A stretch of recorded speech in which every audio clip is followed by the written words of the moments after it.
എല്ലാം നമ്മുടെ സമയം കഴിഞ്ഞു പോയി കേട്ടാ. ലോകത്ത് പല കള്ളുടിയന്മാരെയും കണ്ടിട്ടുണ്ട്, പക്ഷെ ഇതുപോലെ ഒരുത്തിന് ആദ്യമായിട്ടാണ് കാണുന്നത്. അത് ശരി, പല്ലാങ്കുഴി കളിക്കാനുള്ള പരിപാടിയാണല്ലേ? സമയമില്ല അച്ഛനെ, പോയിട്ട് വേറെ പണിയുണ്ട്.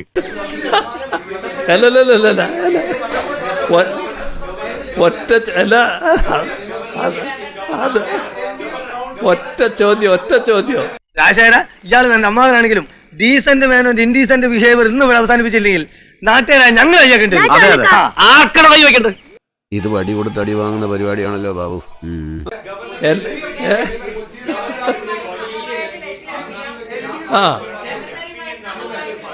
ഇത് ഈ ഒരു ചോദ്യത്തിന് മാത്രമേ മറുപടി പറയൂ. ഇനിയൊന്നും ഇന്ന് പറ്റില്ല. എന്നാ പോലീസ് സ്റ്റേഷനിൽ ഒരു കംപ്ലൈന്റ് കൊടുത്താലോ?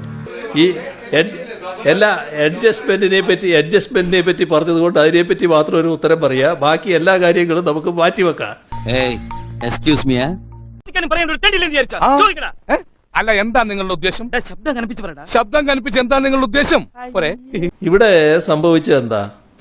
കുറെ നേരം സഹിക്കണു ഈ കോമാളി വേഷം.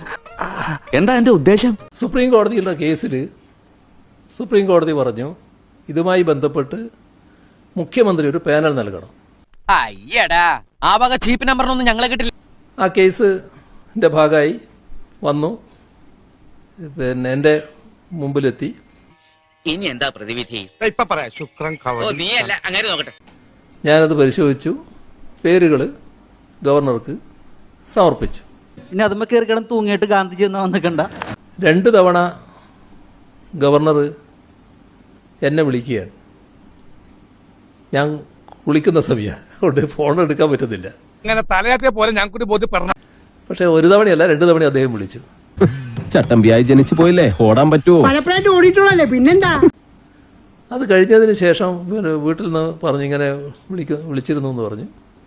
ഞാൻ അദ്ദേഹത്തെ അപ്പം തന്നെ തിരിച്ചു വിളിച്ചു. പിന്നെ പുളുത്തും. അപ്പോൾ അദ്ദേഹം പറഞ്ഞു നമുക്ക് സംസാരിക്കേണ്ടതുണ്ട്, യൂണിവേഴ്സിറ്റി VC-യുമായി ബന്ധപ്പെട്ട വിഷയത്തിൽ നിങ്ങളുമായിട്ട് എനിക്ക് സംസാരിക്കാനുണ്ട് എന്ന് പറഞ്ഞു. എന്നെ ഭ്രാന്ത് പിടിപ്പിക്കരുത്. നിങ്ങൾക്ക് ഇപ്പൊ തന്നെ കുറേശ്ശെ ഭ്രാന്തുണ്ട്. ഇപ്പോൾ ഗവർണർ അങ്ങനെ ഒരു ആവശ്യം ഉന്നയിക്കുമ്പോൾ ഞാനൊരു മുട്ടാപ്പോക്ക് നയം സ്വീകരിക്കുന്നത് ശരിയാണോ? ചുറ്റും വടിവാളായിട്ട് നിൽക്കുമ്പോൾ ഓടാൻ ഗ്യാപ്പ് വേണ്ടേ? ഞാൻ ഉടനെ പറഞ്ഞു ഞാൻ വരാൻ തയ്യാറാണ്, പക്ഷേ ഉച്ചക്ക് മുമ്പ് എനിക്ക് ഒരു പരിപാടിയുണ്ട്. നിഷേധിയാണല്ലേ, അങ്ങനെ കുറച്ച് മാറിയിരിക്കാം.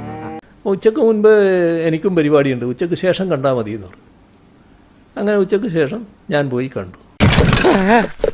ഞാൻ കണ്ടില്ലല്ല. ഇനി ഒരു കാര്യവും ഇപ്പോൾ പറയാൻ ഉദ്ദേശിക്കുന്നില്ല, ബാക്കി കാര്യങ്ങൾ പിന്നീട് നമുക്ക് പറയാം. ഒരു കാര്യവും ഇപ്പോൾ പറയാൻ ഉദ്ദേശിക്കുന്നില്ല, ബാക്കി കാര്യങ്ങൾ പിന്നീട് നമുക്ക് പറയാം.